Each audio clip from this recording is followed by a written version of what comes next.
soğut bu devirler, sana soğut erçemenler. Sana soğut bu devirler, sana soğut erçemenler.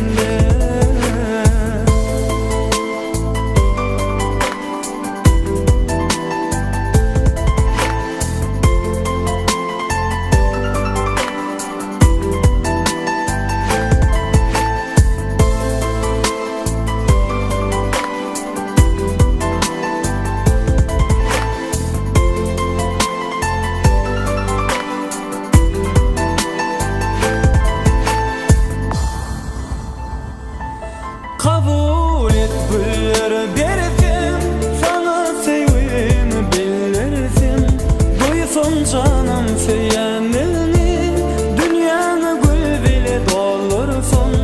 Duydur canım feyenini, feyve hormat koyanını. Bu acayip sada koşu, aydalı feyvin aydınını. Sana soğut bu devir, sana soğut erçemenler. Sana soğut bu devir, sana soğut erçemenler.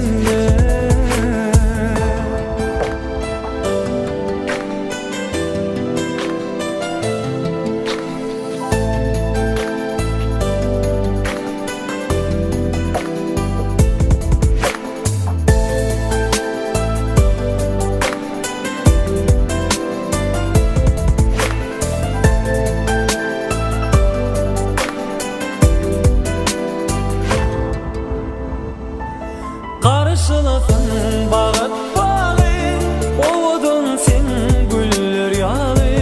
Aşığından sana soğuk bu acayip sevgi sarı.